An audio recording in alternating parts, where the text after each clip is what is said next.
আমার লাশটি নিয়ে গরম জলে গোসলের পরে বিছানাটা সাজাই দিবি খুশবু আতরে, তোরা খুশবু আতরে। তোরা পড়বে কুরআন নাতে রাসূল, কান্দার বিলাপ ধরিস না। আমার কাফনে দিস নবীজির নাম, বলিস না রে বলিস না। আল্লাহুম্মা সাল্লি সাইয়্যিদিনা মাওলানা মুহাম্মদ ওয়া আলা আলি সাইয়্যিদিনা। রাস্তা দিয়ে নূরের নবী করেন চলমান, মেঘ বৃষ্টি দেখিলে নবী ছায়া করত দান। আমার নবীজি ঈমান, শুনেন তাহার শান। আরে আওয়ালে নামার দুয়ুমে মুহাম্মদ, দুয়ুমে মুহাম্মদ নাম আল্লাহ রাখিলাম। চতুর্থে তারা দিয়া পঞ্চমে ময়ূর সাজায়া, ষষ্ঠতে রূহ সৃজন করিলা। জপ লা ইলাহা ইল্লাল্লাহ মুহাম্মদ রাসূল। একটু পড়েন, মহব্বতে পড়েন, লা ইলাহা মুহাম্মদ রাসূলুন। আর শফিউল মুজনাবিন রাহমাতুল লিল আলামিন, উম্মতকে তরাইতে আসিলাম। এই আশিকদের এই মিনতি, নবী ছাড়া নাই রে গতি। ঠিক কিনা? এ আশিকদের এই মিনতি, নবী ছাড়া নাই রে গতি। দয়া করে পার করিয়েন হাসরের বেলা। জপ লা ইলাহা ইল্লাল্লাহ মুহাম্মদ রাসূলুল্লাহ। নাম জপরে, নাম জপরে, জপরে পাক নাম লা ইলাহা ইল্লাল্লাহ।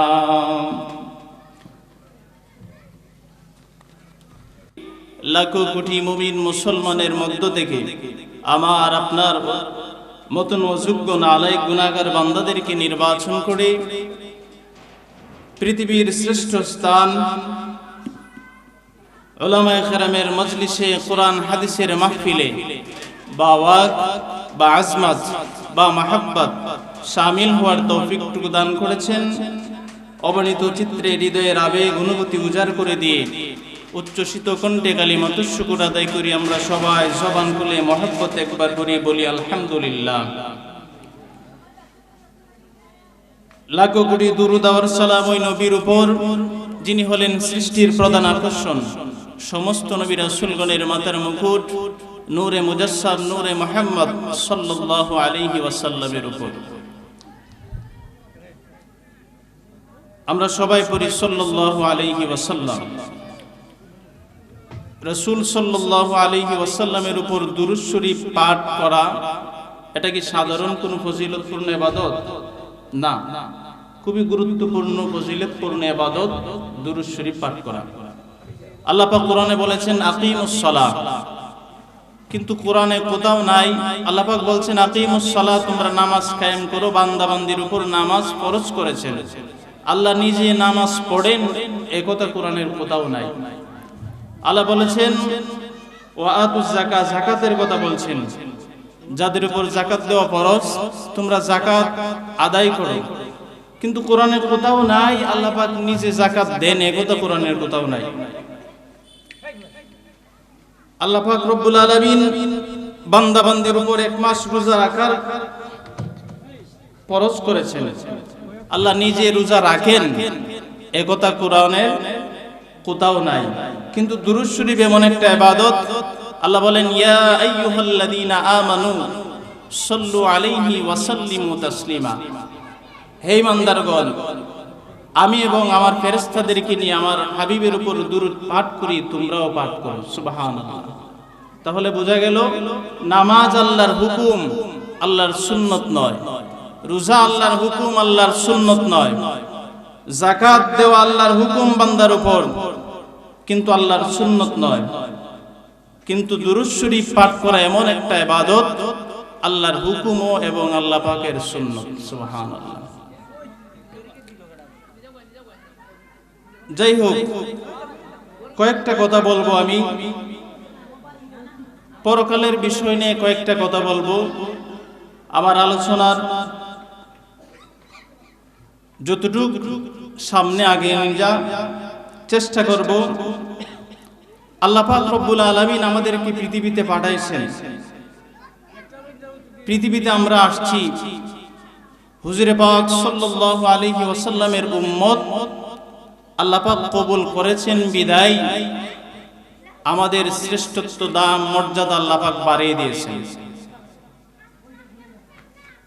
ঠিক তেমনি ভাবে আমাদেরকে হিসাবও দিতে হবে। আমাদের পরজগতের হিসাব আল্লাহ পাকের কাছে অবশ্যই দিতে হবে। এজন্য যারা আপনারা রাস্তায় অযথা ঘোরাফেরা করতেছেন, দয়া করে মাহফিলের প্যান্ডেলে চলে আসেন। আজকের যে বাগান, যে সমস্ত যুবক ভাইয়েরা এবং যারা অক্লান্ত পরিশ্রমে প্রতি বছর এই মাহফিলটা করেন, প্রতিদিন রাস্তায় হাঁটতে পারবেন, কিন্তু প্রতিদিন এমন মাহফিল পাবেন না। আমার রাসূল সাল্লাল্লাহু আলাইহি ওয়াসাল্লাম সাহাবীদেরকে বলছিলেন, ও আমার সাহাবারা, তোমরা যখন দুনিয়ার মধ্যে কোনো বেহেশতের বাগান দেখো, ওইখানে তোমরা বসে যাও। কোনো বেহেশতের বাগান পাইলে তোমরা বেহেশতের বাগানে বসে পড়ো। সাহাবায়ে কেরাম জিজ্ঞাসা করেছিলেন, ইয়া রাসূলুল্লাহ, ইয়া হাবিবাল্লাহ, নবীজি, বেহেশতের বাগান তো পরকালে আছে, দুনিয়ার মধ্যে বেহেশতের বাগান আমরা কোথায় পাবো গো নবী? আমার রাসূল বলেছিলেন, ও আমার সাহাবারা শুনে নাও, যে স্থানের মধ্যে কোরআন এবং হাদিসের আলোচনা করা হয়, আল্লাহ এবং আল্লাহর রাসূলের সম্মান বর্ণনা করা হয়, আল্লাহ পাক ওই স্থানটা ওই সময়ের জন্য বেহেশতের বাগান হিসেবে কবুল করে নেন। সুবহানাল্লাহ। সুতরাং আজকের জন্য ওই স্থানটা আল্লাহ পাকের দরবারে অনেক গুরুত্বপূর্ণ একটা স্থান। আল্লাহ পাক রব্বুল আলামিন ওনার হাবিবের মাধ্যমে আমাদের জন্য অনেক সুব্যবস্থা করে দিয়েছেন। উম্মতে মুহাম্মাদের জন্য অনেক সুন্দর ব্যবস্থা রয়েছে। ঠিক তেমনি ভাবে কোনো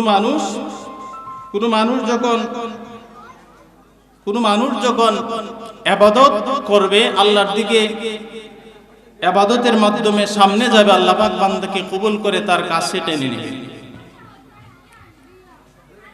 আমার আল্লাহ পাক রব্বুল আলামিন কাল কিয়ামতের ময়দানে কয়েক শ্রেণীর মানুষদেরকে দাঁড়া করাবেন, প্রশ্ন করবেন।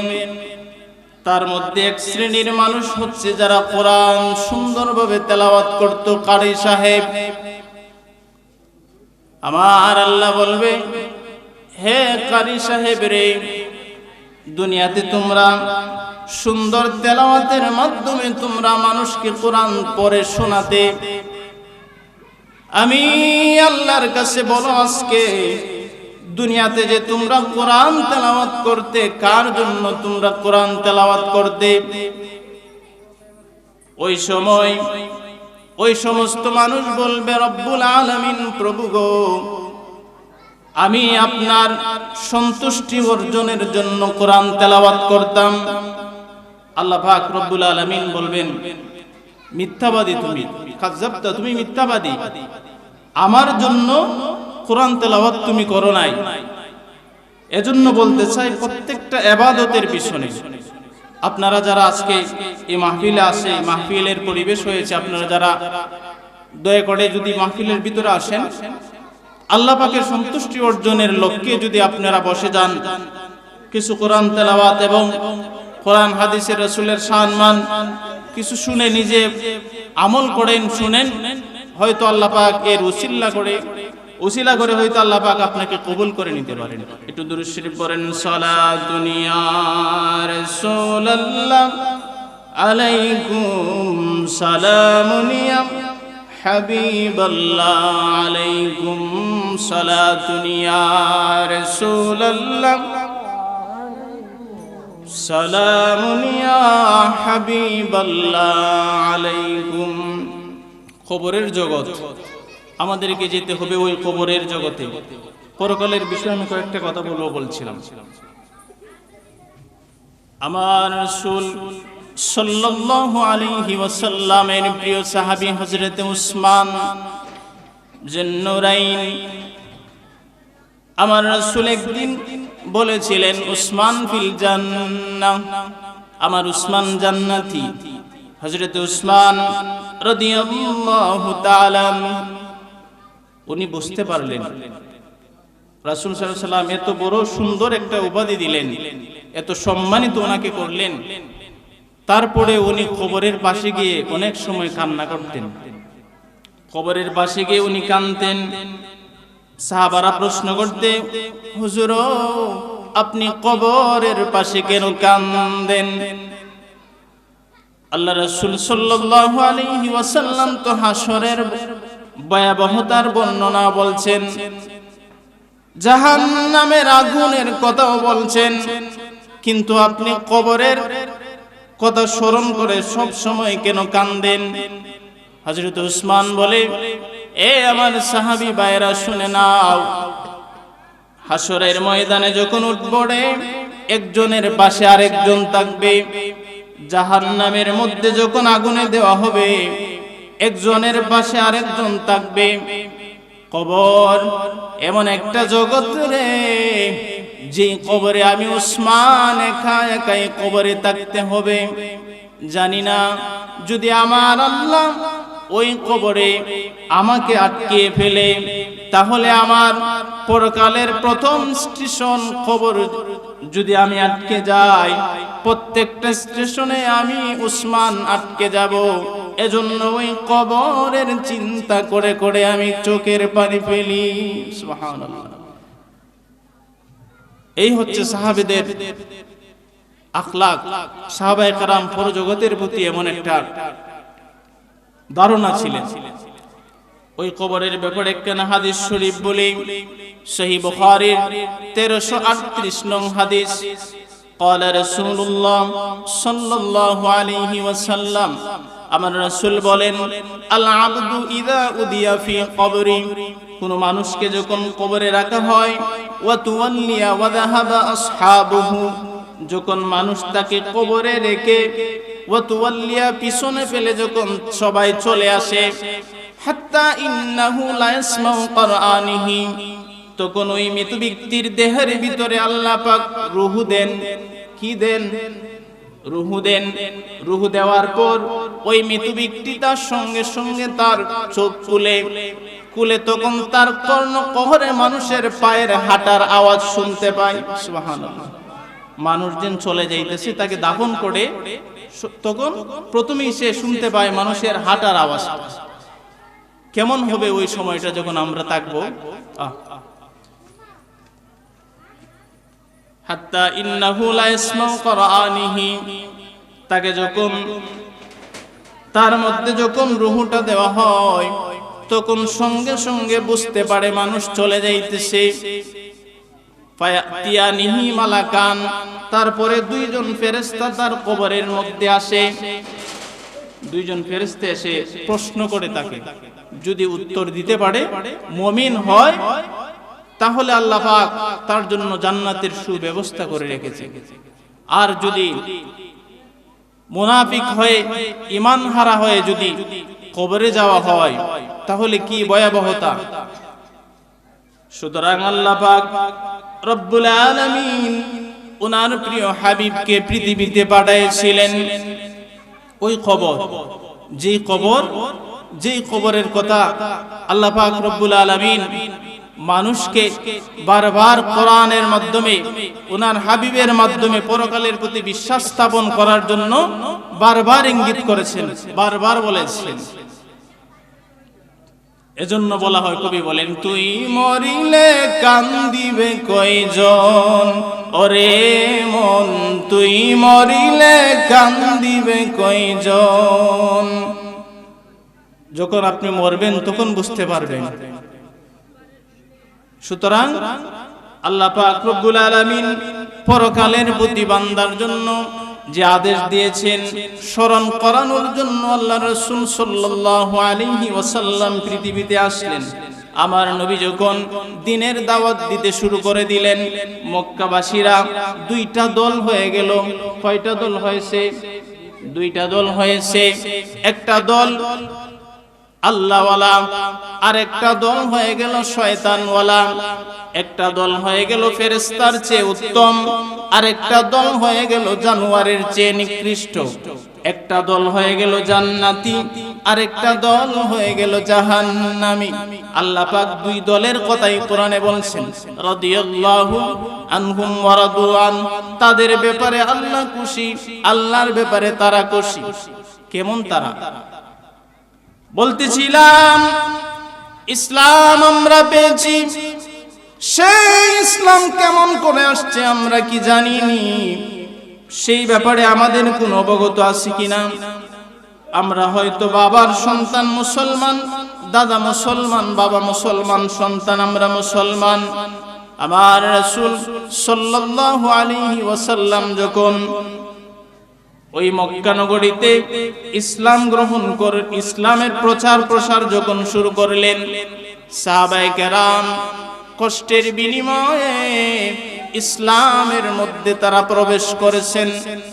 ওই সাহাবায়ে কেরাম ঘর ছাড়ছেন, বাড়ি ছাড়ছেন, নিজের সম্পদ সবকিছু চাইরা রাসূল সাল্লাল্লাহু আলাইহি ওয়াসাল্লামের সঙ্গে হয়ে রাসূল সাল্লাল্লাহু আলাইহি ওয়াসাল্লাম যে নির্দেশনা দিয়েছেন সেই নির্দেশনা মোতাবেক তারা জীবনটা পরিচালনা করেছেন। বলতেছিলাম নবীর একজন সাহাবীর কথা বলতেছি। আমার আল্লাহ পাক রব্বুল আলামিন আমার নবীকে যখন পৃথিবীতে পাঠাইলেন, আমার নবী যখন পৃথিবীতে আসলেন, পৃথিবীতে আসার পর দাওয়াত দিতে যখন শুরু হয়ে গেল, মক্কা হিজরত করে আমার রাসূল মদিনায় গেলেন। মদিনা যাওয়ার পর মদিনা থেকে একদল সাহাবায়ে কেরাম তারা দলবদ্ধ হয়ে ইয়ামেনে তারা যাইতেন, কালিমার দাওয়াত দিতেন, রাস্তা দিয়ে যাইতেন, আর যাদেরকে পাইতেন তাদের কাছে কালিমার দাওয়াত দিতেন। হঠাৎ করে মাঠের মধ্যে কিছু ছেলেরা খেলাধুলা করতেছে। সাহাবায়ে কেরাম মাঠের মধ্যে দাঁড়ালেন, দাঁড়ায়া তারা বলতেছেন যে দাওয়াতের কথা। সাহাবায়ে কেরাম তাদেরকে ডাইকা আইনা সেরা বলতেছে যে ওই যুবকেরা তোমরা এদিকে আসো। কালিমার দাওয়াত প্রচার করলেন, লা ইলাহা ইল্লাল্লাহ মুহাম্মাদুর রাসূলুল্লাহ সাল্লাল্লাহু আলাইহি ওয়াসাল্লাম, আল্লাহ ছাড়া কোনো মাবুদ নাই, মুহাম্মদ সাল্লাল্লাহু আলাইহি ওয়াসাল্লাম আল্লাহ পাকের প্রিয় বান্দা ও রাসূল। যখন বললেন, মানুষদেরকে বুঝাচ্ছেন, বলছেন, তখন এইভাবে তারা বলে চলে গেলেন।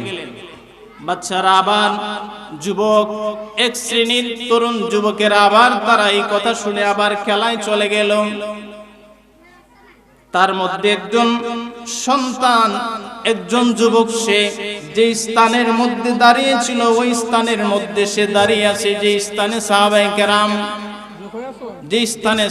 কেরাম দাওয়াত দিছিলেন, ওই স্থানের মধ্যে দুরূদ পড়েন, সাল্লাল্লাহু আলা মুহাম্মাদ সাল্লাল্লাহু عليه وسلم صلى الله على محمد صلى الله عليه وسلم আপনারা যারা এদিকে কথাবার্তা হচ্ছে বলতেছি, আপনারা যারা রাস্তার মধ্যে আছেন প্যান্ডেলের ভিতরে চলে আসেন। আপনারা মাহফিলের সৌন্দর্য বজায় রাখেন। আল্লাহ পাকের ইসমে আজমের জিকির আমরা একটু সময় করব, এর ভিতরে আপনারা সবাই বসে পড়েন, একটু সবাই পড়েন আল্লাহ আল্লাহ আল্লাহ আল্লাহ আল্লাহ আল্লাহু আল্লাহু মনরে আল্লাহ কর জপনা, আল্লাহু আল্লাহু মনরে আল্লাহ কর জপনা। আল্লাহর নামটি না জপিলে কলব জিন্দা হবে না, আল্লাহর নামটি না জপিলে কলব জিন্দা হবে না। আল্লাহু আল্লাহু মনরে আল্লাহ কর জপনা, আল্লাহ আল্লাহ আল্লাহ। গাছ বিরিক্ষ তরুলতা সবাই জপে আল্লাহর কথা, মানুষ হইয়া তোমরা কেন আল্লাহর জিকির করলা না। আল্লাহু আল্লাহু মনরে আল্লাহ কর জপনা, আল্লাহ আল্লাহ আল্লাহ। ইউনুস নবী মাছের পেটে ছিলেন যখন দরিয়াতে, মাছের পেটে রইলেন ইউনুস, হজম কেন হইল না। আল্লাহ তোমার লীলা কেলা কেউ বুঝিতে পারে না। আল্লাহ আল্লাহ আল্লাহ আল্লাহ আল্লাহ। ইব্রাহিম তোমার নবী ছিলেন, নমরুদের আগুনে ফেললেন, আগুন হইল ফুল বাগিচা, আগুন হইল ফুল বাগিচা, পশম কেন জ্বলল না। আল্লাহ তোমার লীলা খেলা কেউ বুঝিতে পারে না। আল্লাহ আল্লাহ আল্লাহ। লা ইলাহা ইল্লাল্লাহু মুহাম্মাদুর রাসূলুল্লাহ। আল্লাহ পাক রব্বুল আলামিন কবুল করে নিয়েছেন। কবুল করার পর ওই বান্দা, ওই আশিক, সে যখন কালিমা পড়ে মুসলমান হলো, তার ভিতরের মধ্যে প্রেম দিয়েছেন কে দিয়েছেন? আল্লাহ দিয়েছেন। এতগুলা ছেলের মধ্যে সে মুসলমান হয়ে গেছে। সঙ্গের সাথীরা বুঝতে পেরেছে সবাই খেলাধুলা করতেছে, হঠাৎ করে তাকিয়ে দেখে সঙ্গের সেই বন্ধুটা তাদের সাথে নাই। তাকে দেখতেছে যে স্থানের মধ্যে সাহাবায়ে কেরাম ইসলামের দাওয়াত দিয়েছিলেন, কলিমার দাওয়াত দিয়েছিলেন, ওই স্থানের মধ্যে সে দাঁড়িয়ে আছে। গিয়ে বলতেছে, ভাই কি ব্যাপার, খেলবে না? বলে, না। কেন? ভালো লাগে না? একটু আগেই না আমাদের সাথে তুমি খেলাধুলা করছিলাম। এ ভাই, হঠাৎ করে তুমি খেলবা না কেন?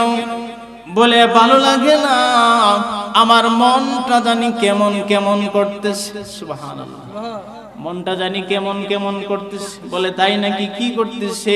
একটু আগে একদল সাহাবী যেই দাওয়াতটা দিয়েছিল, যে কালিমাটা পড়াইছিল, আমিও তাদের সাথে মনে মনে পড়ে নিয়েছি। সুবহানাল্লাহ। আমিও তাদের সাথে মনে মনে পড়ে নিয়েছি, যেই কারণে আমার মন ওই কালিমার নাম আল্লাহ এবং রাসূলের প্রতি মহব্বত বেড়ে গেছে।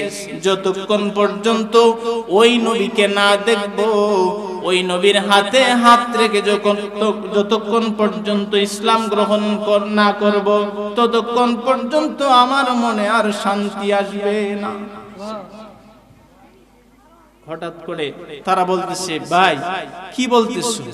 মুহাম্মদের কথা বলে সবাই সাল্লাল্লাহু আলাইহি ওয়াসাল্লাম বলতেছে, উনি তো আমাদের ধর্মের বাপদাদার ধর্মে চুলকানি দিছে, সুতরাং উনি নতুন ধর্ম প্রচার করতেছে। বলি নাউজুবিল্লাহ, ওই ধর্মে তুমি ঢুকে গেছো, যদি তোমার মা বাবা জানে তাহলে তোমার উপরে আঘাত, অত্যাচার, নিপীড়ন, নির্যাতন অনেক হবে। সুতরাং এই কথা বাদ দিয়ে চলো খেলাধুলা করি, যে যা কিছু বলছে হয়েছে সবকিছু মন থেকে বাদ দিয়ে দাও। সন্তান না, ওই যুবক বলে, না রে বন্ধু না, বাদ দিতে পারবো না, আমার মন তো আর মানে না। মন শুধু চাই ওই নবীর প্রেমে হাবুডাবু খাইছে, ওই নবীকে দেখতে মন চায়, নবীর প্রেম আমার অন্তরে ঢুকে গেছে। সঙ্গে সঙ্গে বলতেছেন, ঠিক আছে, তুমি যদি না গেলো আমরা খেলাধুলা করতেছি। রাত গভীর হয়ে গেছে। ওই সন্তানটা ছিল এক মায়ের এক সন্তান। কি ছিল? এক মায়ের এক সন্তান। মা জননী রাত গভীর হয়ে যাইতেছে, সন্তানের জন্য অপেক্ষা করতেছে, কখন জানি আমার সন্তান বেড়া দুম্বা নিয়ে বাড়িতে আসবে। গভীর রাত্রে সন্তান মুখটা মরিন হয়ে বাড়ির মধ্যে প্রবেশ করছে। মা দেখেই সিনা বলেছে, কি ব্যাপার বাবা, তোমার মন মরিন কেন, এত লেট কেন হলো? বলতেছে, মা কিছুই ভালো লাগতেছে না। বলে, তাই নাকি? ফ্রেশ হয়ে নাও, খাবার দিব। বলে, মা একটা কথা বলতে চাই। বলে, বলো। মা গো, মুহাম্মদ সাল্লাল্লাহু আলাইহি ওয়াসাল্লাম লোকটা কেমন? সুবহানাল্লাহ। বলতেছে, বাবা হঠাৎ করে উনার ব্যাপারে তুমি বলতেছো, কারণটা কি? মা গো, ও মা, আমি যখন রাকালি করতেছিলাম, মা সঙ্গে সঙ্গে ওই সময় কিছু মানুষ, সাহাবায়ে কেরাম কিছু মানুষ আসলেন, কালিমার দাওয়াত দিলেন, তাদের সাথে সাথে আমিও কালিমা পড়ে নিয়েছি। সুতরাং আমার মন ওই কালিমার বলতে পারতেছি না। মা সঙ্গে সঙ্গে বলতেছে, বাবা সাবধান, আমাকে বলছো, যদি তোমার বাবা শুনে তুমি কালিমা পড়ে মুসলমান হয়েছো, তোমাকে জীবিত রাখবে না, যা হবার হয়েছে এটা বলে যাও। কি হয়ে যাও? বলে যাও। সঙ্গে সঙ্গে বলতেছে, না মা বলতে পারবো না। বারবার বলতেছে, না মা বলতে পারবো না। এইভাবে চলতেছে। হঠাৎ করে মা রাগান্বিত হয়ে গেছে, সন্তানকে আঘাত করতে শুরু করে দিয়েছে। আঘাত করতেছে, তারপরেও সন্তান ওই কলিমা ভুলে না। সুবহানাল্লাহ। বাবা আসছে বাড়িতে, ডাক দিতেছে, বাবা আমার কলিজার টুকরা সন্তান কোথায়? বলে, ওই ঘরের মধ্যে রাখা আছে, তোমার সন্তান ইসলাম গ্রহণ করেছে। সুতরাং বাবা শুইনা রাগান্বিত হয়ে বাবাও সন্তানকে আঘাত করতেছে। মা বাবা দুইজন মিলিত হয়ে সন্তানকে আঘাত করতেছে। বলুন তো কিসের কারণে আঘাত করে? ইসলাম গ্রহণ করার কারণে। কিসের জন্য? আমরা ইসলাম গ্রহণ করার কারণে আমাদের উপরে কি কোনো আঘাত হয়েছে? আমরা এইরকম কোনো বিপদে, এইরকম কোনো অত্যাচার আমাদের উপরে হয়েছে? সুতরাং সাহাবায়ে কেরাম কত কষ্ট করেছেন। বলতেছিলাম, আমার দুইটা বিষয় নিয়েছি, আমার দুইটা বিষয় আপনারা বুঝবেন। আমি প্রথম বলেছি যে আল্লাহ রাসূল সাল্লাল্লাহু আলাইহি ওয়াসাল্লাম যখন ইসলামের দাওয়াত দিলেন, দুইটা দল হলো। কয়টা দল? দুটা দলের ব্যাপারে আল্লাহ কোরআনে বলেছেন। একটার ব্যাপারে আমি বলতেছি, আর একটার ব্যাপারে আমার কথার শেষের দিকে আবার সময় থাকলে ইনশাআল্লাহ আসবো। বলতেছিলাম, দুইটা সন্তান, দুজন সন্তানকে আঘাত করতেছে বারবার আঘাত করার পর ওই সন্তান এক সময় তার দেহ থেকে প্রাণটা চলে গেছে। সে মৃত্যুর শয্যায়, অর্থাৎ তার বাপ মা হাত দিয়ে দেখে তার ভিতরে কোন রকম নড়াচড়া তার মধ্যে নাই, বুঝতে পারছে হয়তো সে মৃত্যুবরণ করছে। সন্তানকে কি করবে? মা এবং বাবা আদরের সন্তানকে কি করবে? ইসলাম গ্রহণ করার কারণে তাকে এত অত্যাচার, দুজন মিলে সন্তানকে সিদ্ধান্ত নিছে যে সন্তানটাকে আমরা পাহাড়ের উপর রেখে আসবো, হয়তো রাতের বেলা পাহাড়ের জঙ্গল যে জঙ্গলি পশু আছে, সন্তানকে কে ফেলবে, ওই সন্তান আমাদের দরকার নাই, বলি নাউজুবিল্লাহ। ইসলাম গ্রহণ করার কারণে দুইজন আল্লাহ পাক রব্বুল আলামিন তাদের উপরে খুশি হয়েছে। আল্লাহ বলছেন যে আমি তাদের উপর খুশি, তারাও আমার প্রতি খুশি। বলতেছিলাম আমার আল্লাহ পাকের রহমত, মা বাবা দুইজন মিলিত হয়ে সন্তানকে টেনে হেসড়ে পাহাড়ের মধ্যে নিয়ে গেছে, পাহাড়ের মধ্যে রাখছে, পাহাড়ের মধ্যে রেখে গভীর জঙ্গলের মধ্যে সন্তানকে ফেলে দিছে। সন্তান দুইজন মিলে সন্তানকে ফেলে বাড়িতে চলে আসছে। মা বাবা প্রতিদিন সন্তানকে নিয়ে ঘুমাইতো, আজকে আদরের কলিজার টুকরা সন্তান মৃত। দুজনের ঘুম আসতেছে না, দুজনের ঘুম আসতেছে না, মনে হইতেছে সন্তানের কথা বারবার। এদিকে রাত্রে গভীর, আরেক দল সাহাবায়ে কেরাম ইয়ামেন থেকে মদিনায় যাইবো, ইয়ামেন থেকে মদিনায় যাইবো, যাওয়ার পথে ওই সন্তানের কান্নার আওয়াজ তারা রাস্তা থেকে শুনতে পাইছে। সুবহানাল্লাহ, কান্নার আওয়াজ রাস্তা থেকে শুনতে পাইছে। শোনার পর তারা অপেক্ষা করছে, বলে কালিমার আওয়াজ জঙ্গলের ভিতরে কে বলতেছে। সবাই একত্রিত হইয়া যখন দাঁড়ালো, হঠাৎ করে দেখতেছে ওই সন্তান মানুষের আওয়াজ। ওই মানুষটার কাছে গিয়ে যখন তাকে দেখতেছে যে তার শরীরের মধ্যে প্রচন্ড আঘাত, তাকে আইনা বলতেছে কি ব্যাপার, কোথায় তোমার বাড়ি, তোমার এই অবস্থা কেমন করে? সঙ্গে সঙ্গে যুবক ডাক দিয়ে বলে, হে ভাইরা, আগে বলেন আপনারা আমার রাসূল সাল্লাল্লাহু আলাইহি ওয়াসাল্লামের সাহাবী কিনা? বলে হ্যাঁ। কিভাবে চিনছো? আমার ওই যুবক ভাইরা রে, শুনে নাও, আমার রাসূলের ঘ্রাণ মুবারক তোমাদের শরীর থেকে পাইতেছি। সুবহানাল্লাহ, এই কারণে চিনতে পারছি। সবাই মিলিত হয়ে তাকে ধরে আমার রাসূল সাল্লাল্লাহু আলাইহি ওয়াসাল্লামের দিকে, মদিনার দিকে রওনা হয়ে গেছে। কাঁদতেছে আর বলতেছে যে ভাই যারা আছেন, বলতেছে ভাই আমাকে কোথাও না নিয়ে আমাকে আপনি মদিনা রাসূল সাল্লাল্লাহু আলাইহি ওয়াসাল্লামের দরবারে আগে নিয়ে যাবেন। সাহাবায়ে কেরাম ওই যুবককে সঙ্গে সঙ্গে কাঁধে নিয়ে রাসূল সাল্লাল্লাহু আলাইহি ওয়াসাল্লামের দিকে রওনা হইছে। যখন আমার রাসূলের কাছে নেওয়া হবে, তার আগের রাত্রিতে, ওই রাত্রিবেলা একজন সাহাবীর বাড়ির মধ্যে রাখছে, শরীরের মধ্যে প্রচন্ড কাদা, আঘাত। এগুলা পরিষ্কার করার জন্য যে রাসূলের কাছে যে নিব তোমাকে, যাতে আমার রাসূল ফজরের নামাজ পড়বে, ফজরের পরে যাতে তোমাকে সাক্ষাৎ করানি যা, এর আগে আমরা পরিষ্কার পরিচ্ছন্ন করে রাসূলের দরবারে তোমাকে নিব।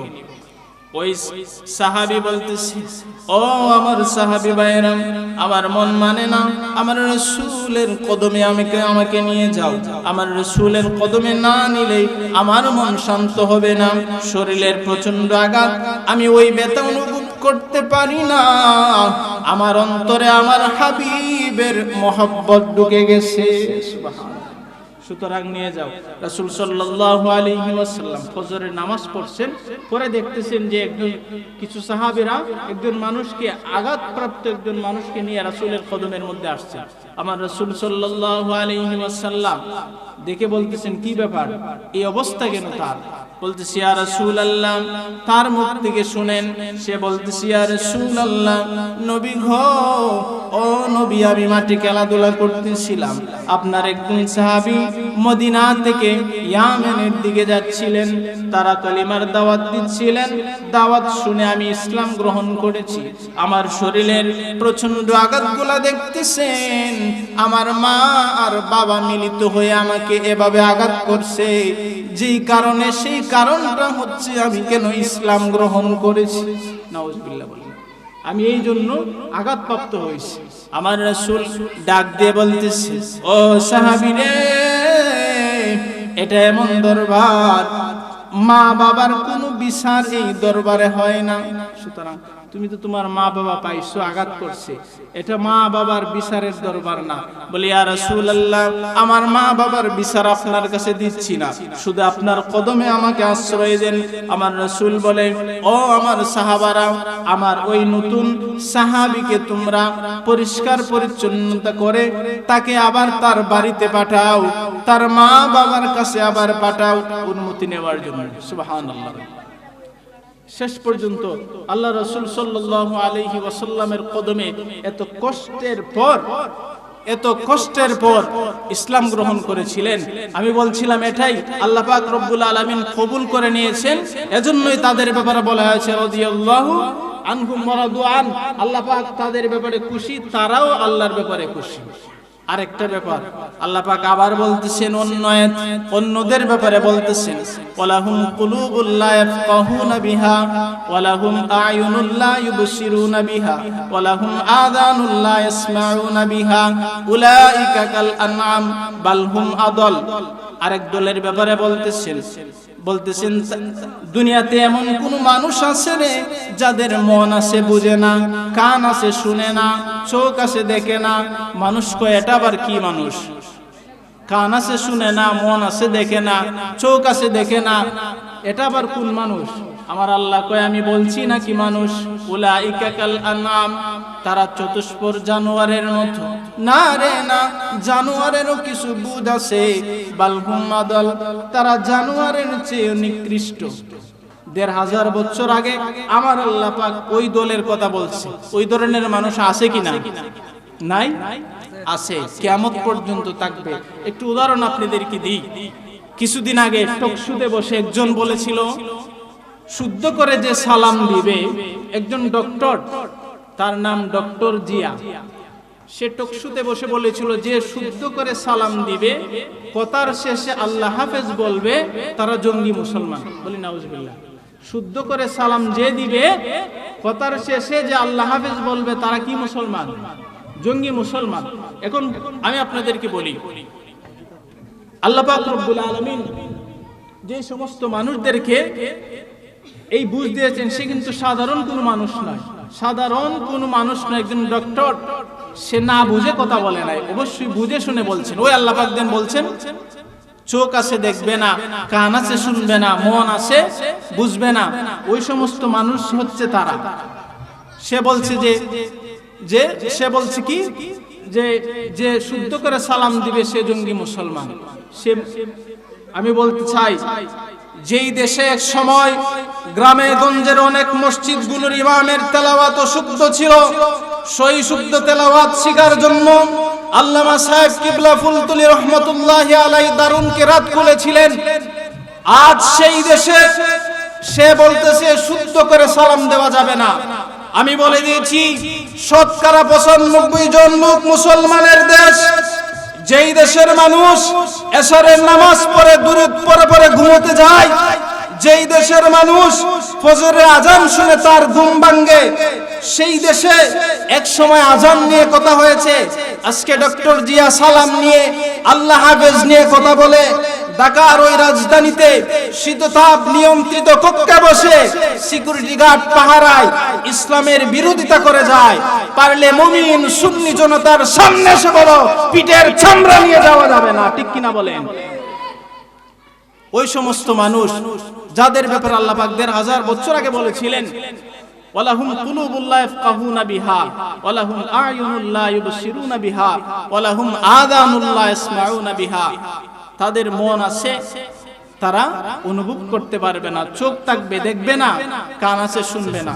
যাই হোক, বলতেছিলাম আল্লাহ পাক রব্বুল আলামিন পৃথিবীতে যখন মানুষকে আল্লাহ পাক পাঠিয়েছেন ওনার হাবিবের মাধ্যমে, পৃথিবীর সমস্ত মানুষদেরকে একত্রিতভাবে ওইভাবে যেইভাবে চলার পথ আল্লাহ পাক ওনার হাবিবকে এমন একটা সময় প্রেরণ করেছিলেন, যেই যুগটা ছিল অন্ধকার যুগ।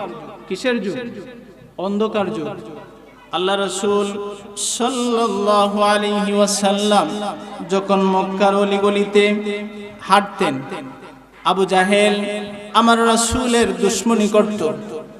আমার রাসূলের শানে মক্কার কাফেররা একটা উপাধি দিয়েছিল, আপনারা জানেন? সবাই জানেন না? আল আমিন কি ছিল? আল আমিন উপাধি কাফেররা দিয়েছিল আমার রাসূলকে। অর্থ কি তা? বিশ্বাসী। অর্থ কি? আল আমিন অর্থ বিশ্বাসী। মক্কাবাসীরা আমার রাসূলকে ওই উপাধি দিয়েছিল আল আমিন, বিশ্বাসী।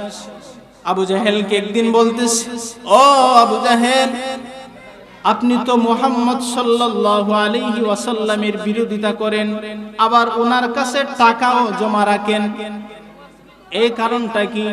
উনি বলতেছে, আবু জাহেল বলতেছে, আমার ভাতিজার ব্যাপারে ঈমানের ব্যাপারে দ্বন্দ্ব আছে, কিন্তু আমানতের ব্যাপারে আমার ভাতিজার ব্যাপারে কোনো সন্দেহ নাই। সুবহানাল্লাহ, কোনো সন্দেহ? ওই নবী হচ্ছেন আপনি আমার নবী।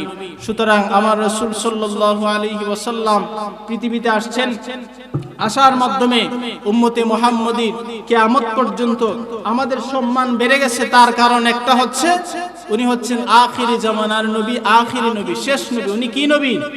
আমরা কোন নবীর উম্মত? শেষ নবীর উম্মত। আমরা শেষ নবীর উম্মত, যেই নবীর পরে আর কোন নবী আসবে না, জিনের যার ব্যাপারে লকব হয়েছে খাতামুন নবিয়্যিন, ওনার পরে আর কোন নবী আসেন। এই ব্যাপারে কয়েকটা কথা বলি। খাতামুন নবিয়্যিন, আপনারা দেখতেছেন কয়েকদিন যাবত একটা আলোচনা হচ্ছে যে ঈসা আলাইহিস সালাতু ওয়াস সালাম নবী হয়ে আসবেন নাকি আমাদের নবীর উম্মত হয়ে আসবেন। এই ব্যাপারে কথা হইতেছে। কেউ বলতেছে যে উনি আসবেন আমাদের নবীর উম্মত হয়ে, না, ওনার দায়িত্ব নিয়ে উনি আসবেন। কিন্তু আমাদের আহলে সুন্নাত ওয়াল জামাতের আকীদা মোতাবেক হচ্ছে সহিহ হাদিস দ্বারা সাব্যস্ত, অর্থাৎ আল্লাহ রাসূল সাল্লাল্লাহু আলাইহি ওয়াসাল্লাম উনি নিজে বলেছেন যে হযরত ঈসা আলাইহিস সালাতু ওয়াস সালাম আসবেন। এই ব্যাপারে সুন্দরভাবে বিস্তারিত আলোচনা রয়েছে। যাই হোক, বলতেছিলাম এতটুকু, খাতামুন নবিয়্যিন এই ব্যাপারে মানুষ যখন, শেষ নবীর দাম আল্লাহ পাকের কাছে বেশি কেন হচ্ছেন? খাতামুন নবিয়্যিন যে কোনো নবী আসলেই তো, শেষ নবী যে কোনো নবী আসলেই তো ওনার দাম বাড়তো। সুতরাং এই লকবটার কারণে দামই কেন? একজন মানুষ যখন অসুস্থ হয়, যদি একজন ডাক্তারের কাছে যায়, ডাক্তারের কাছে গেলে সে যদি ওই ডাক্তারের চিকিৎসা নেওয়ার পর 10 দিন সে ভালো থাকে, আবার পুনরায় আগের রূপ তার মধ্যে আসে, আরেকজন ডাক্তারের কাছে সে গেছে, আবার চিকিৎসা নিছে, আবার 1 মাস সে ভালো থাকছে, আবার পুনরায় তার রূপটা রয়ে গেছে, আরেকজন ডাক্তার দেখাইছে, 3 মাস সে ভালো থাকছে, তারপর আবার পুনরায় রূপ। শেষে এমন একজন ডাক্তারের কাছে গেছে যে ডাক্তার এমন চিকিৎসা করছে তার এই রোগ আর না, একদম ভালো হয়ে গেছে। এখন বলেন তো, যতগুলা ডাক্তার দেখাইছে তার মধ্যে কোন ডাক্তারটা ভালো? শেষের ডাক্তারটা ভালো, কারণ তার চিকিৎসার মাধ্যমে আর কোন ডাক্তারের প্রয়োজন নাই। আমার আপনার নবী, দু জাহানের বাদশা নবী, উনি হলেন শেষ নবী। পৃথিবীতে আল্লাহ পাক রব্বুল আলামিন ওনাকে প্রেরণ করেছিলেন, যেই দাওয়াত উনি দিয়েছিলেন, যেই আল্লাহ পাক ওনাকে যেই আখলাক চরিত্র দিয়েছিলেন, যার মাধ্যমে কিয়ামত পর্যন্ত অন্য কোনো নবীর আর প্রয়োজন নাই। সুবহানাল্লাহ। ওনার মাধ্যমেই মানুষ হেদায়েতের পথ খুঁজে পাবে। ওনার আখলাক চরিত্র যদি মানুষ স্মরণ করে, তাহলে কি পাবে? পরজগতের পথ, মুক্তির পথ মানুষ খুঁজে পাবে। একটু দুরূদ শরীফ পড়েন, আল্লাহুম্মা সাল্লি মাওলানা মুহাম্মদ ওয়া আলা আলি সাইয়্যিদিনা মুহাম্মদ। আল্লাহুম্মা সাল্লি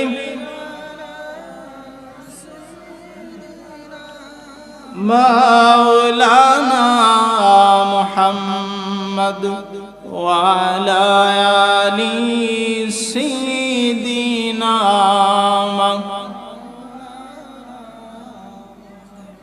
ওই নবী আসছেন, ওই নবী আমাদের উপর আশা দিয়ে আমরা বড় নিয়ামত পেয়েছি, ঠিক কিনা?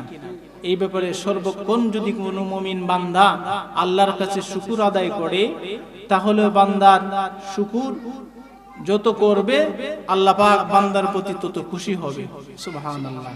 কারণ আল্লাহ পাকের যে সমস্ত নিয়ামত আছে, কোন নিয়ামতটা আপনি অস্বীকার করবেন? সবচেয়ে বড় নিয়ামত হচ্ছে ওনার হাবিব সাল্লাল্লাহু আলাইহি ওয়াসাল্লামের উম্মত হিসেবে আল্লাহ পাক আমাদেরকে কবুল করেছে।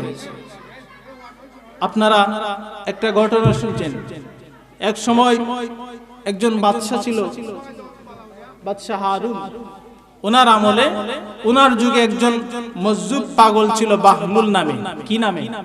একজন পাগল ছিল বাহলুল নামে। বাদশা হারুন ওনার দরবারে মধ্যে মধ্যে ওই পাগল যাইতো, গিয়ে বসতো। একদিন বসে আসে, ওনার সামনে এক গ্লাস পানি, বাদশার সামনে কি এক গ্লাস পানি। তো পানি, ওই মজজুব পাগল বলতেছে যে বাদশা, আপনার কাছে যে সামনে এক গ্লাস পানি রয়েছে, আসেন আপনার সাথে এই গ্লাসের এক গ্লাস পানি নিয়ে কিছু কথা বলি। বলে কি কথা? পরে ধরেন এই গ্লাসের পানির মধ্যে আর এই পানিটাই শুধু পৃথিবীতে আছে, আর কোনো পানি নাই। আপনার প্রচন্ড পানি তৃষ্ণা হয়েছে। এখন যদি বলা হয় এক গ্লাস পানি আপনি খাইতে পারবেন, আপনার রাজ্যের অর্ধেক রাজ্য পানি দেন, যার পানি তাকে দিতে হবে, আপনি কি করবেন? বাদশা বলতেছে আর কোনো পানি নাই, এই এক গ্লাস পানি আছে, আমার অনেক পানি তৃষ্ণা, সুতরাং পানি যদি আমার না পাই, না খাই, তাহলে তো আমি বাঁচবো না, আমার রাজ্য দিয়ে কি হবে? আমার অর্ধেক রাজ্য দিতে রাজি, তারপর এক গ্লাস পানি আমি খাইতে রাজি। তখন বলতেছি ধরেন আপনি এক গ্লাস পানি খাইছেন, খাওয়ার পর আপনার প্রস্রাব ধরছে, প্রস্রাব বেগ আসছে, ধরছে, আপনি প্রস্রাব হচ্ছে না, পৃথিবীর কোন ডাক্তার আপনার প্রস্রাব বাইর করতে পারতেছে না। এমন একজন ডাক্তার আছে রে, যিনি ডাক্তারও ডাক্তার, যিনি ডাক্তারেরও ডাক্তার, উনি আপনার প্রস্রাব বার করতে পারবেন। সুতরাং ফিস হিসাবে আপনার বাকি অর্ধেক রাজ্য দিতে হবে, আপনি কি করবেন? বলতেছেন প্রস্রাবের ব্যাগ আমি কতক্ষণ ধরে রাখবো? অবশ্যই আমার প্রয়োজন হবে, সুতরাং আমার বাকি অর্ধেক রাজ্য দিতে রাজি। ডাক দিয়ে বলতেছে বাহলুল, এ বাদশা হারুন, শুনে নাও, আল্লাহ পাকের নিয়ামত কি বুঝবা? এক গ্লাস পানি দেরা বুঝো, এক গ্লাস পানি খাইতে তোমার অর্ধেক রাজ্য যায়, বার করতে অর্ধেক রাজ্য, ফুল রাজ্য এক গ্লাস পানির মধ্যে রয়েছে রে বাদশা হারুন। এ হারুন, শুনে নাও, কত পানি কত ভাবে অপচয় করতেছো, গোসলে, খাওয়াতে, আল্লাহ পাকের নিয়ামত কিভাবে তুমি শুকর আদায় করবা? এক গ্লাস পানিতে যদি তোমার ফুল রাজ্য দিতে হয়, জীবন চলাকালীন সময় শুরু থেকে শেষ পর্যন্ত আল্লাহ পাকের নিয়ামতের ওই পানির শুকর কিভাবে তুমি বাদশা হারুন আদায় করবা? সুবহানাল্লাহ, কিভাবে আদায় করবা? এজন্য বলতেছি প্রত্যেকটা আল্লাহ পাকের নিয়ামত যেভাবে আছে, যেভাবে রয়েছে, প্রত্যেকটা নিয়ামত বান্দার উপর যতবার বান্দা শুকর আদায় করবে। আমরা যখন বলি আলহামদুলিল্লাহি রাব্বিল আলামিন, আল্লাহ পাক বলে হামিদানি আবদি, বান্দা আমার প্রশংসা করতেছে। আমরা যখন নামাজে দাঁড়াই যখন প্রথম কেরাতের প্রথম সূরার প্রথম শব্দটা, প্রথম লাইনটা যখন আমরা পড়ি আলহামদুলিল্লাহি রাব্বিল আলামিন, আল্লাহ পাক বলেন হামিদানি আবদি, বান্দা আমার প্রশংসা করতেছে। এছাড়া আমরা যখন বসে বা যে কোনো অবস্থায় থেকে আল্লাহর শুকর আদায় করি আলহামদুলিল্লাহি রাব্বিল আলামিন, আল্লাহ পাক চুপ থাকেন না, আল্লাহও বান্দারে ডাক দেন। সুবহানাল্লাহ। আল্লাহ ডাক দিয়ে বলে বান্দারে আলহামদুলিল্লাহ উচ্চারণ করলি, সমস্ত প্রশংসার মালিক আমারে বানায় দিলি। এ বান্দা, আলহামদুলিল্লাহ বলতে 8টা বর্ণ মিলিত হয়ে একটা শব্দ আলহামদুলিল্লাহ। এ বান্দা, আমি আল্লাহ তোর জন্য অনেক ধরনের ব্যবস্থা রেখেছি। এই ব্যাপারে বলতে গিয়ে ভারত উপমহাদেশের প্রখ্যাত ওলি, যার প্রদন্নতায় ভারতের মাটি উর্বর হয়েছে, তিনি হলেন খাজে গরিব নওয়াজ শাহ মঈউদ্দিন আজমিরি সঞ্জারি রহমতুল্লাহ আলাইহি। নাম শুনেন না? আমরা সবাই চিনি নি? খাজা গরিব নওয়াজকে চিনি না? উনি ওয়াজ করতেছেন, বান্দা যখন আল্লাহর শুকর আদায় করে প্রশংসা করে আল্লাহ বান্দাকে কি দেন, উনি ওয়াজ করতেছেন। উনি বলতেছেন, বান্দা যখন আল্লাহর প্রশংসা করে, আল্লাহ পাকের শুকর আদায় করে, ওনার ওয়াজখানা নকল করে, ওনার প্রধান খলিফা এবং মুরিদ এবং প্রধান খলিফা কুতুবউদ্দিন বখতিয়ার কাকি রহমতুল্লাহি আলাইহি একখানা কিতাব লিখেছেন দলিল আরফি। ওই কিতাবের মধ্যে আসছে, বান্দা যখন আল্লাহর প্রশংসা করে তখন আল্লাহ চুপ থাকে না, আল্লাহ বান্দারে ডাক দেয়। সুবহানাল্লাহ। ডাক দে বলে, বান্দারে আলহামদুলিল্লাহ উচ্চারণ করলি, সমস্ত প্রশংসার মালিক আমি আল্লাহরে বানাইলি। এ বান্দা, কৃতিত্ব বলতে তোর কিছুই রাখলি না, সমস্ত প্রশংসার মালিক আমি আল্লাহরে বানাই দিলি।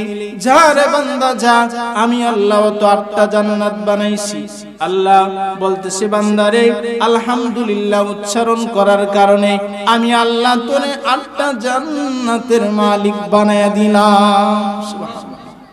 এই কথা আল্লাহ পাক বান্দার প্রতি খুশি হয়ে বান্দা যখন আল্লাহর শুকর আদায় করে, অবশ্যই আল্লাহ পাক বান্দার জন্য সুব্যবস্থা জান্নাতের নিয়ামত রেখেছেন। ওই নিয়ামতগুলা ফেরেশতাদেরকে সাক্ষী রেখে বান্দার জন্য রেখে দেন, লিখিত করে রেখে দেন। সুতরাং আমরা সর্বক্ষণ যেই অবস্থায় থাকি না কেন আল্লাহ পাকের শুকর আদায় করতে রাজি কিনা? বলেন না, রাজি কিনা? হযরত আইয়ুব আলাইহিস সালাতু ওয়াস সালাম, নাম শুনেন না? নবী ছিলেন হযরত আইয়ুব আলাইহিস সালাতু ওয়াস সালাম। এক লাগা 18 বছর উনি অসুস্থ ছিলেন, সমস্ত শরীর পচে গেছে, শরীরের মধ্যে পশম ধরে গেছে, ওনার শরীরের মধ্যে পচে কীড়া ফুক ধরে গেছে, শরীরের মধ্যে পচন ধরে ফুক ধরে গেছে। ওনার 10 জন বিবি ছিলেন, 9 জন চলে গেছেন, বর্ণনায় কম বেশ রয়েছে, একজন শুধু রয়ে গেছেন, মা রহিমা। উনি শুধু রয়ে গেছিলেন। বলা হয়েছে হযরত আইয়ুব আলাইহিস সালাতু ওয়াস সালাম এমন কঠিন পরিস্থিতির সময় আল্লাহ পাকের শুকর আদায় করতে বলেন নাই। সুবহানাল্লাহ। সদা সর্বদাই উনি আল্লাহ পাকের প্রশংসা করতেন, শুকর আদায় করতেন। একদা এক সময় মানুষ বলা বলি শুরু করতেছে, এ রহিমা, তোমার স্বামী আইয়ুবকে নিয়ে গ্রাম ছাড়ো, তার শরীরের গন্ধে যেদিকে বাতাস যায় ওই দিকে দুর্গন্ধ বাহির হইতেছে, আমাদের কাছ থেকে দূরে চলে যাও, তাকে দূরে কোথাও রাখো বলতেছে। তখন মা রহিমা হযরত আইয়ুব আলাইহিস সালাতু ওয়াস সালামকে সঙ্গে করে নিয়ে, কাঁধে করে নিয়ে, বলা হয়েছে বর্ণনায় আসছে যে দূর এক পাহাড়ের মধ্যে যাওয়া হয়েছে, পাহাড়ের মধ্যে গিয়ে ওনাকে রাখছে অনেক দিন পর্যন্ত। মা রহিমা একদিন ডাক দিয়ে বলতেছে, ও স্বামী, আল্লাহর নবী আইয়ুব আলাইহিস সালাতু ওয়াস সালাম অনেক দিন যাবত আপনি অসুস্থ আছেন গো, কোনো দিন দেখি নাই আপনি আল্লাহর কাছে সুস্থতার জন্য দোয়া করতেছেন, দোয়া করেন দেখি নাই। কারণ কি? হযরত আইয়ুব আলাইহিস সালাতু ওয়াস সালাম বলেন, ও রহিমা শুনুন, আল্লাহ পাক আমাকে অসুস্থ রাখছে 18 বছর, সুস্থ ছিলাম আমি 44 বছর। আমি যদি 44 বছর অসুস্থ হয় তখন আল্লাহকে বলবো, মাবুদ, যতদিন আমি সুস্থ ছিলাম ততদিন আমাকে আপনি অসুস্থ রাখছেন, এখন আপনি আমাকে সুস্থ দেন। নবীদের পরীক্ষা কত সুন্দর, সুবহানাল্লাহ। নবীদের ধৈর্য কত সুন্দর, ধৈর্য কত কঠিন, ধৈর্যের পরীক্ষা তারা দিতে দিতে আল্লাহ পাকের নৈকট্য হাসিল করেছেন। আল্লাহ পাক অনেক, আপনি আমি যারা আছি, আমরা তো সাধারণ মুসলমান, সাধারণ মুসলমানের স্তর আছে। অমুসলিম থেকে সাধারণ মুসলমানের দাম বেশি, অমুসলিম থেকে সাধারণ মুসলমানের দাম বেশি। আবার সাধারণ মুসলমানের চেয়ে মুমিন বান্দা যারা, আল্লাহওয়ালা যারা, তাদের দাম বেশি। আবার আল্লাহওয়ালা যারা মুমিন বান্দা, তাদের চেয়ে সাহাবায়ে কেরামের দাম বেশি। সাহাবায়ে কেরামের চেয়ে যত নবী রাসূল আছেন তাদের দাম বেশি। সমস্ত 1 লক্ষ মতান্তরে 2,24,000 যত নবী রাসূল আছেন, সমস্ত নবী রাসূলদের চেয়ে দাম হচ্ছে আমার রাসূল সাল্লাল্লাহু আলাইহি ওয়াসাল্লাম। সুবহানাল্লাহ। আমরা রাত্রিবেলা ঘুমায়ে থাকি, মুমিন বান্দা যারা, আল্লাহওয়ালা যারা, তারা রাত্রে হলে ঘুমায় না। বান্দা রাত যখন গভীর হয়ে যায়, পাখিগুলা যখন আপন নিরে ঘুমিয়ে পড়ে, গরুগুলা যখন গোয়াল গড়ে, বেওয়ারিশ কুকুরগুলা যখন নিরাপদ আশ্রয়ে, প্রিয়তম স্বামী প্রিয়তম স্ত্রীকে নিয়ে যখন ঘুমিয়ে পড়ে, মায়ের কোলের শিশু মায়ের বুকে বুক রেখে যখন ঘুমায়, কেউ জাগনা নাই, কেউ জাগনা নাই। পিনপতন নিস্তব্ধতা, কুয়াশার শিশির বিন্দু টিনের চালে পড়লে টপ টপ আওয়াজ শোনা যায়। এমন নিতর নিস্তব্ধ রাত্রে আপনার ঘুম ভেঙে গেল, ঠান্ডা পানি দিয়ে উজু করে যায় নামাজ বিছিয়ে তাহাজ্জুদের নামাজ পড়ে, মোনাজাতে আল্লাহ আল্লাহ বলে ডাক দিলে আল্লাহ বলে উদুনি আস্তাজিব লাকুম, বান্দা ডাক দিতে দেরি, আমি আল্লাহ বান্দার ডাকের জবাব দিতে দেরি করি না। চিৎকার মেরে বলেন সুবহানাল্লাহ। তারা হচ্ছে আল্লাহর ওলি। আমরা প্রতিদিন কোরআনের সাথে মহব্বত নাই, কিন্তু তাদের কোরআনের সাথে মহব্বত রয়েছে, কোরআনের সাথে মহব্বত তাদের রয়েছে। যাক্কারাকুম বিল্লাহি রুইয়াতহু, তাদের চেহারার দিকে তাকাইলে আল্লাহ এবং রাসূলের কথা স্মরণ হয়। তাদেরকে বলা হয় আহলুল্লাহ। কি বলা হয়? আল্লাহওয়ালা, আহলুল্লাহ। নবীর সাহাবী হযরত বেলাল রাদিয়াল্লাহু তাআলা আনহু, নাম শুনেন নাই? সবাই আমরা চিনি হযরত বেলালের ইতিহাস। ইতিহাসের মধ্যে আসছে হযরত বেলাল রাদিয়াল্লাহু তাআলা আনহু এমন সাহাবী ছিলেন যে মানুষ মদিনায় যায়, কিন্তু হযরত বেলাল রাসূলের প্রেমে মদিনায় ত্যাগ করছে, অর্থাৎ মদিনা থেকে দূরে গেছে। মানুষ যায় প্রেমে আশিক হয়ে মদিনায়, কিন্তু বেলাল মদিনা ছাইরা দূরে যায়। তার কারণ কি? কারণটা হচ্ছে রাসূল সাল্লাল্লাহু আলাইহি ওয়াসাল্লাম যখন পৃথিবী থেকে চলে গেলেন, হযরত বেলাল রাদিয়াল্লাহু তাআলা আনহু একাকিত্ব অনুভব করতে লাগলেন। হযরত বেলাল কাঠুরি বাঁধিয়া আবু বকরের কাছে গেছে। আবু বকর দেন বিদায় দে, আবু বকর মদিনায় থাকবো না, ভালো লাগে না রে। যেই মদিনায় যেই রাস্তা দিয়া আমার রাসূল হাঁটতেন, আমি বেলাল থাকতাম আগে আগে। রাস্তার মধ্যে কাফেরেরা কাটা পুঁতে রাখতো কিনা, আমি বেলাল আগে পাথরগুলা সরাইতাম, কাটাগুলা দেখতাম। আমি রাসূলের সামনে থাকতাম, আমার রাসূলের সামনে সব সময় থাকতাম। মদিনার রাস্তা দিয়ে যখন আমি হাঁটি রে, আমার রাসূল ওই রাস্তায় আর দেখতে পাই না। আমার অন্তরান মানে না, ওই মদিনা আমার আর ভালো লাগে না। হে আবু বকর যেতে দাও, ওই মদিনায় আমি থাকতে চাই না। আগে যখন আজান দিতাম আমি বেলাল মুয়াজ্জিন ছিলাম, আমার রাসূল ইমাম ছিলেন। আজকে আমি আজান দিলে আমার রাসূল আর ইমামতি করেন নাই, ওই নবী পৃথিবীতে নাই, আমার মদিনা ভালো লাগে না। উনি আশ্চর্য, আবু বকর আশ্চর্য হয়ে বলতেছে, বেলাল বাইতুল মাল থেকে কিছু মাসিক দাহ্য করে দেব, তারপরে তুমি মদিনায় থাকো। বলতেছে না, আমি মদিনায় থাকবো না। অনেক দূর চলে গেছেন, 6 মাস হয়ে গেছে। 6 মাস পর আমার রাসূল সাল্লাল্লাহু আলাইহি ওয়াসাল্লাম ডাক দিয়ে বলে, বেলাল বেলাল রে, আর কতদিন তুই আমার থেকে দূরে থাকবি? 6টা মাস হয়ে গেছে, মানুষ আমার প্রেমে মদিনায় আসে, তুই মদিনা ত্যাগ করে অনেক দূরে আসিস।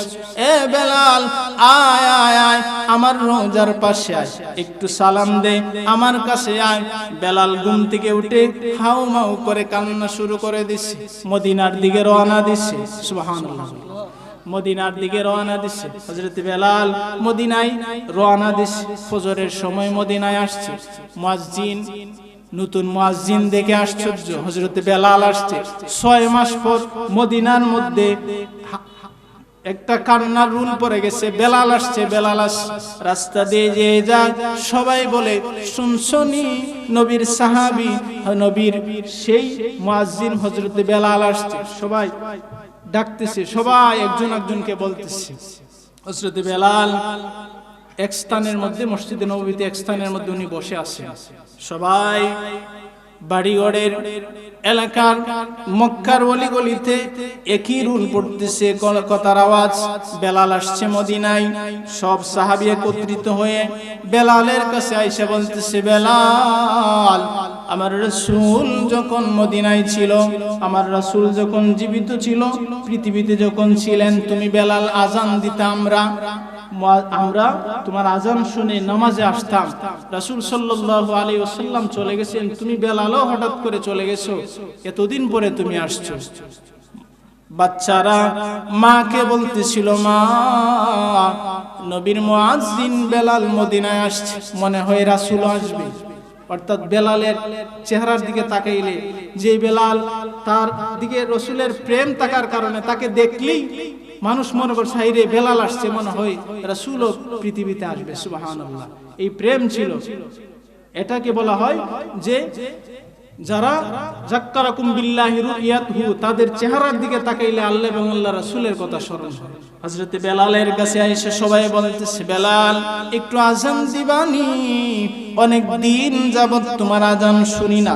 হযরত বেলাল বলতেছে, না, আমি আজান দেওয়ার জন্য আসি নাই, রাতে আমার রাসূল আমাকে স্বপ্নে দেখাইছে, আসার জন্য আসছি।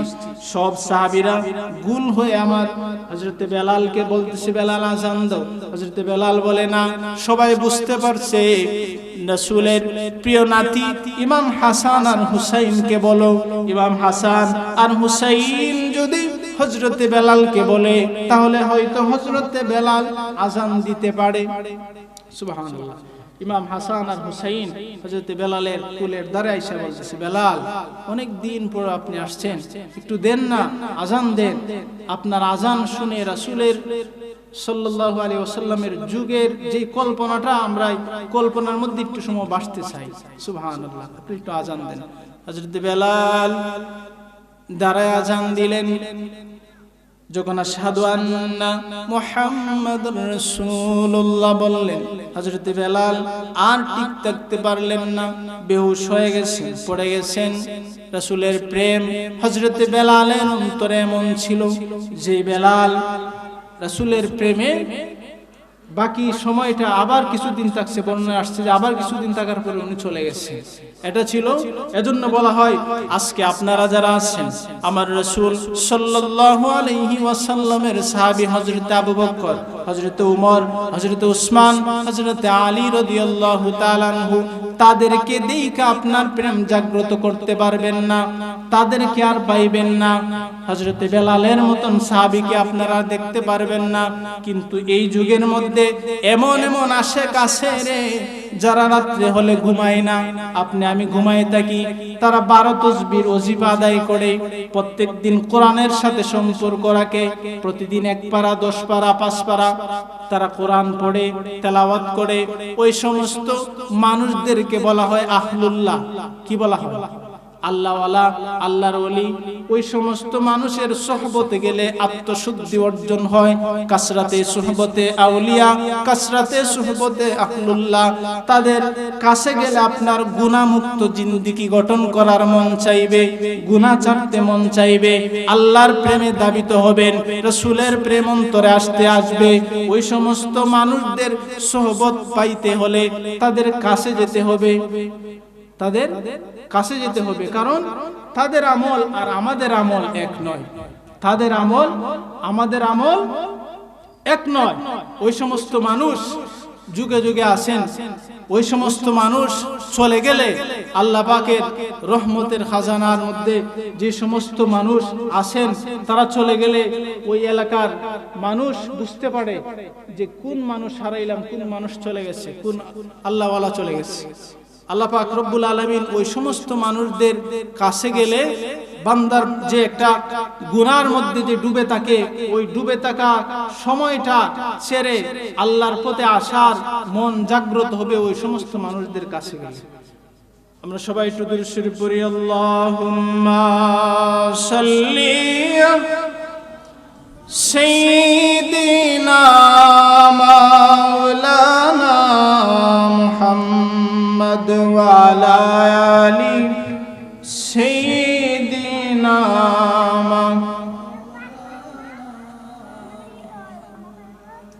আমার রাসূলের প্রেম যে সমস্ত মানুষদের ভিতরে থাকে, তারা বুঝতে পারে রাসূলের শান মান কেমন। আল্লামা কবি জামি সিরাজি রাসূল সাল্লাল্লাহু আলাইহি ওয়াসাল্লামের সম্মান বর্ণনা করতে গিয়ে একটি পর্যায়ে তার কলম থেমে গেছে। তিনি বলতে বাধ্য হলেন, ইয়া সাহিবাল জামাল, আপনি সকল সৌন্দর্যের আধার, ওয়া সাইয়্যিদাল বাশার, যত মানব এসেছে, যত মানব আসবে, সকলের চিরসম্মানের মুকুট শুধুমাত্র কেবলমাত্র আপনার মাথায় মানায়। মিন ওয়াজহিকাল মুনিরি লাকাদ নুরাল কামার, আপনার যে চেহারা মোবারক এটা নূরে নূরান্বিত, এটা আলোকময়, এটা আলোক দ্বারা। এখানে যদি আলো না থাকতো লক্ষ কিলোমিটার দূরে চন্দ্র সূর্য আলো পেত না। সুবহানাল্লাহ। ওই সমস্ত মানুষেরা রাসূলের প্রেম তাদের অন্তরে আসে বিদায় রাসূলের সম্মান বর্ণনা করতে গিয়ে তারা বুঝতে পারে বুঝে আমার রাসূল সাল্লাল্লাহু আলাইহি ওয়াসাল্লাম আল্লাহর দেওয়া আমাদের উপর কতটুকু রহমত, কত বড় নিয়ামত, যেই নিয়ামতের শুকর আমরা সদা সর্বদাই প্রশংসা করে আল্লাহর কাছে আল্লাহর শুকর আদায় করে আমরা শেষ করতে পারবো না। সুতরাং আল্লাহ পাক রব্বুল আলামিন ওই সমস্ত মানুষদেরকে কবুল করেন যারা আল্লাহর পথে আছেন, ওই সমস্ত মানুষদেরকে কবুল করেন। আমি বলেছিলাম প্রথমেই যে সাধারণ মুসলমানের চেয়ে মুসলিম থেকে সাধারণ মুসলমানের দাম বেশি, সাধারণ মুসলমানের থেকে আল্লাহওয়ালার দাম বেশি, আল্লাহওয়ালাদের থেকে হযরত সাহাবায়ে কেরাম যারা আছেন তাদের মান সম্মান আল্লাহ পাক বাড়িয়ে দিয়েছেন। সেই সাহাবায়ে কেরামের চেয়ে নবী করিম সাল্লাল্লাহু আলাইহি ওয়াসাল্লাম সহ 1 লক্ষ মতান্তরে 2 লক্ষ সমস্ত নবী রাসূলদের সম্মান বেশি, তাদের থেকে আমার রাসূল সাল্লাল্লাহু আলাইহি ওয়াসাল্লামের সম্মান বেশি। ওই নবীর উম্মত আমরা হতে পেরেছি। সুতরাং আমরা কি কোনো দরখাস্ত দিছি আল্লাহর কাছে? কি বলছি যে আল্লাহ আপনি আমাকে ওই নবীর, শেষ নবীর, আপনার প্রিয় হাবিবের উম্মত আমাদেরকে বানান? বলছি? ওই নবীর শান, ওই নবীর মান, ওই নবীর ইজ্জত আল্লাহ পাক কত বাড়ায় দিয়েছেন। আল্লাহ পাক সৃষ্টি করেছিলেন আদম এবং হাওয়াকে, তাদেরকে রাখছিলেন জান্নাতে। কই রাখছিলেন?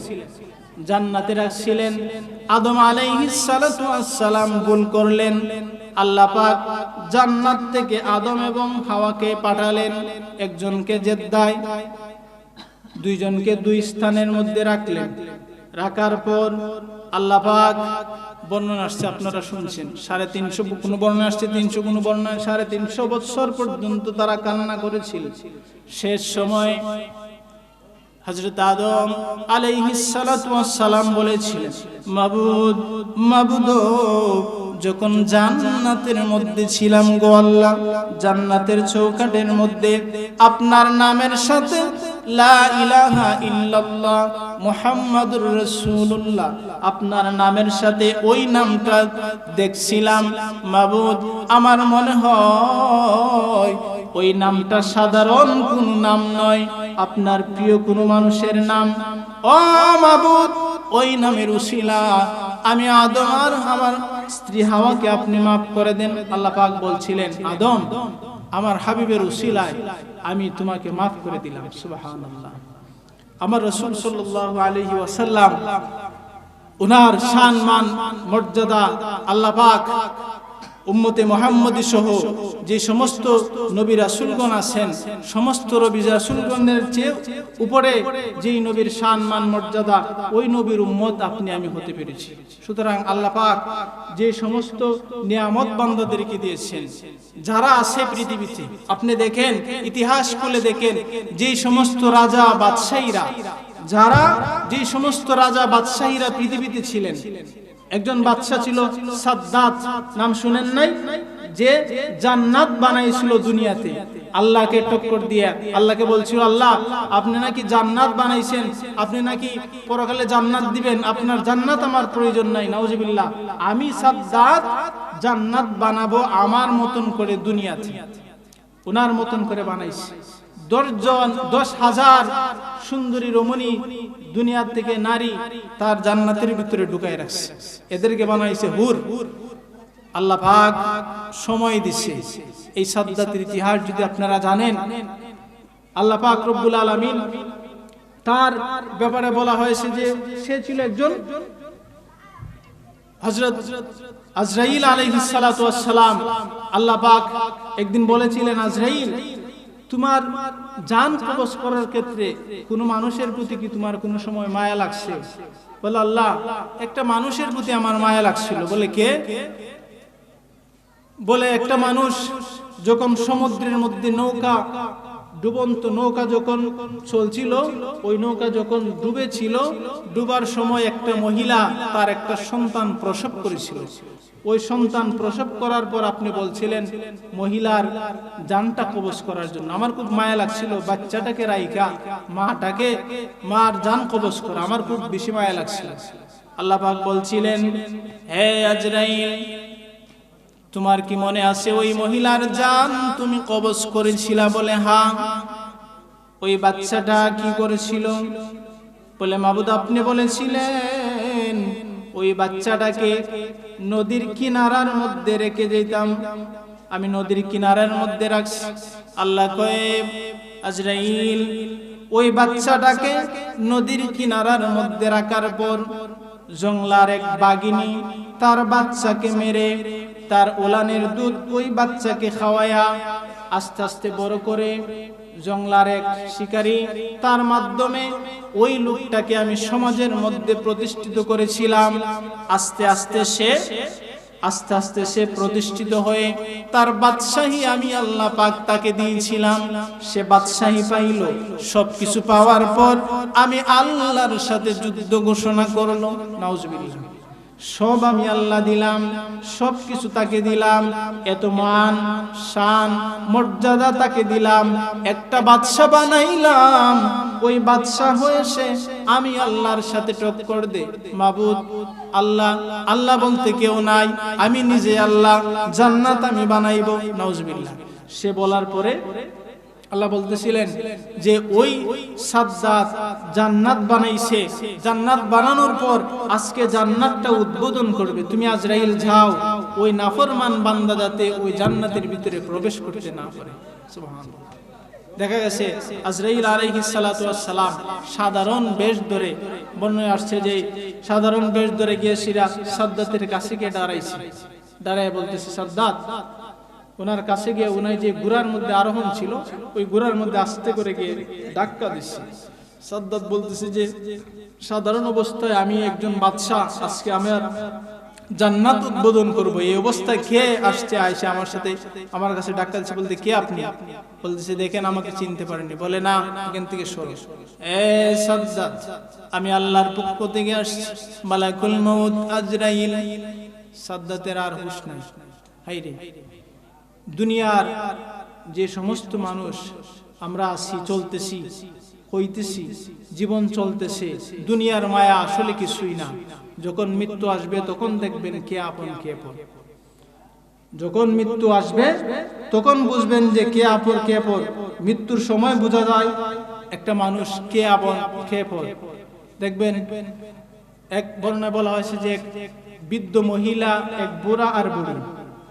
বুড়া হঠাৎ করে অসুস্থ হয়ে গেছে। আমার কথাটা বুঝবেন, বুড়া হঠাৎ করে কি হয়েছে? অসুস্থ হয়েছে। বৃদ্ধ মহিলা বলতেছে যে হঠাৎ করে অসুস্থ হয়েছে, তো মানুষ দেখতেছে বৃদ্ধ পুরুষটাকে। মানুষ আসলে বুড়ি বলতেছে, তুমি না মইরা যদি আমি মরতাম, তোমার এই অবস্থা না হয়ে যদি আমার এই অবস্থা হইতো, কত না ভালো হইতো। সে কান্না আক্ষেপ করে বলতেছে মানুষদেরকে। এই ঘরের মধ্যে তারা একটা ষাঁড় পালতো। 3 দিন যাবৎ বৃদ্ধ লোক অসুস্থ, তো ষাঁড় না খায়া পেড়ে কি দেয়, রশি সিরা মটকা, সেনা মটকার ভিতরে ছিল আদার। ওই মটকার ভিতরে ষাঁড় ঢুকাইছে মাথা, ঢুকাইয়া ইচ্ছে মতো খায়া, আর মটকার বাইর করতে পারে না মাথা। মটকা নিয়ে এসে এই ষাঁড় উঠতে দাঁড়াইয়া আন্দিগুন্দি দিছে দৌড়। গোড় থেকে বুড়ি বাইতেছে, দেখতেছে যে ষাঁড় আইতেছে। সে ভাবতেছে মনে হয় এটা আর যাই। সে ডাক দিয়ে বলতেছে যে আমি না, তুমি যার জন্য আসছো সে ঘরের ভিতরে। একটু আগে কি হয়েছিল যে বুড়ারে হয়েছিল যে তুমি না মইরা যদি আমি মরতাম কতই না ভালো হইতো। আর এই ষাঁড় দিকে ভাবছে আর যাইল, বলতেছে যে আমি না, তুমি যার জন্য আইছো সে কি? ঘরের ভিতরে। এটা হচ্ছে দুনিয়া, দুনিয়ার মায়া কিছুই না। মৃত্যু যখন আসবে তখন বুঝবেন। এজন্য বলা হয়েছে তুই মরিলে কান্দিবে কয়জন, একটু পড়েন, তুই মরিলে কান্দিবে কয়জন, ওরে মন তুই মরিলে কান্দিবে কয়জন। যখন আজরাইল আসিবে তখন সেদিন বুঝিবে মন, তুই মরিলে কান্দিবে কয়জন, ওরে মন তুই মরিলে কান্দিবে কয়জন। যখন আন্ধার ঘরে শোয়াইবে মাটির দেহ মাটি কাবে, একদিন তোরে বলবে আপনজন, রে মন তুই মরিলে কান্দিবে কয়জন, ওরে মন তুই মরিলে কান্দিবে কয়জন। ভাই বন্ধু আপন যারা কিছুদিন কান্দিবে তারা, এই দুনিয়ার মায়া ছেড়ে যাবে রে মন, যাবে রে মন পর পারে।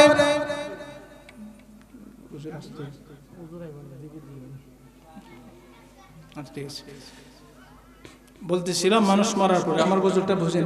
যখন আন্ধার ঘরে শোয়াইবে মাটির দেহ মাটি কাবে, একদিন তোরে বলবে আপনজন, মন রে তুই মরিলে কান্দিবে কয়জন, ওরে মন তুই মরিলে কান্দিবে কয়জন। ভাই বন্ধু আপন যারা কিছুদিন কান্দিবে তারা, ভাই বন্ধু আপন যারা কিছুদিন কান্দিবে তারা, এই দুনিয়ার মায়া ছেড়ে যাবে রে মন পর পারে। শূন্য হবে মায়ারি বন্ধন, রে তুই মরিলে কান্দিবে কয়জন, ওরে মন তুই মরিলে কান্দিবে কয়জন। মরিয়া দেখেন, এজন্য কবি বলছেন মরার আগে মরো। আপনি যখন গভীর রাত হয়ে গেছে, বালিশের মধ্যে মাথা লাগাইয়া, বালিশের মধ্যে মাথাটা রাইখা একটু চিন্তা করেন মরার বান ধরেন, নিজে নিজে ভাবেন যে হয়তো আমি মরে গেছি, কি হবে? পাশের ঘরের আমার সন্তান সকালবেলা উঠে দেখবে বাবা নাই, পাশের ঘরের সন্তান সকালবেলা উঠে দেখবে মা নাই।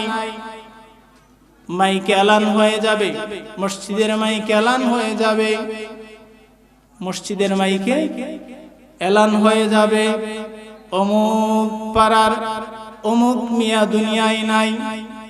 আপনি যখন মরে গেছেন আপনার নাম আর নাম থাকবে না, আপনার নাম হয়ে যাবে লাশ, আপনার নাম হয়ে যাবে লাশ হয়ে যাবে।